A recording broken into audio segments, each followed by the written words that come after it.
আজ রাত 12টা থেকে অপারেশন শুরু করবে যৌথ বাহিনী।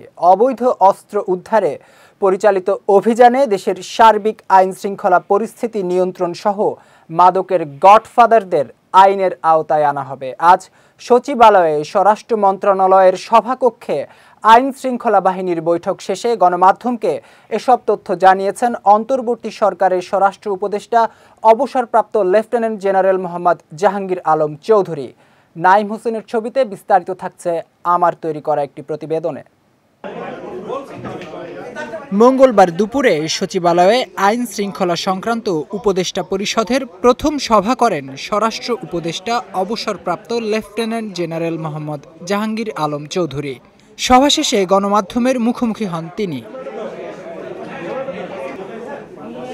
মঙ্গলবার রাতেই বৈধ ও অবৈধ অস্ত্র জমাদানে অন্তর্বর্তী সরকারের বেঁধে দেয়া সময় শেষ হচ্ছে জানিয়ে অবসরপ্রাপ্ত লেফটেন্যান্ট জেনারেল মোহাম্মদ জাহাঙ্গীর আলম চৌধুরী জানান, রাত 12টার পর থেকেই অস্ত্র উদ্ধারে অভিযান পরিচালনা শুরু করবে যৌথ বাহিনী। আগামীকাল রাত 12টা থেকে আমাদের যৌথ বাহিনীর অপারেশন শুরু হবে হাতিয়ার কালেকশনের জন্য। আমি এই ব্যাপারেও আপনাদের সহযোগিতা চাচ্ছি, যেন আমরা অবৈধ অস্ত্রগুলি কালেক্ট করতে পারি।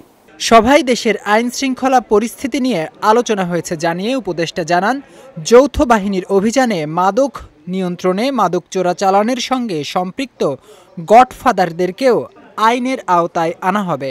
মাদক নিয়ন্ত্রণটা আমাদের জন্য খুবই জরুরি।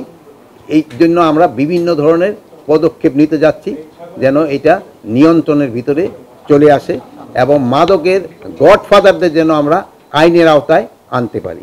এছাড়া আসন্ন দুর্গাপূজা নিয়েও বৈঠকে আলোচনা হয়েছে জানিয়ে পূজাকে কেন্দ্র করে কোথাও কোনো সমস্যা হবে না বলে আশাবাদ ব্যক্ত করেন স্বরাষ্ট্র উপদেষ্টা। পূজাটা যেন সুষ্ঠুভাবে হতে পারে, এই জন্য আমরা বিভিন্ন ধরনের পদক্ষেপ নিচ্ছি এবং আমরা আশা করছি যে পূজাটা খুব ভালোভাবে হয়ে যাবে, কোথাও কোনো ধরনের কোনো সমস্যা হবে না।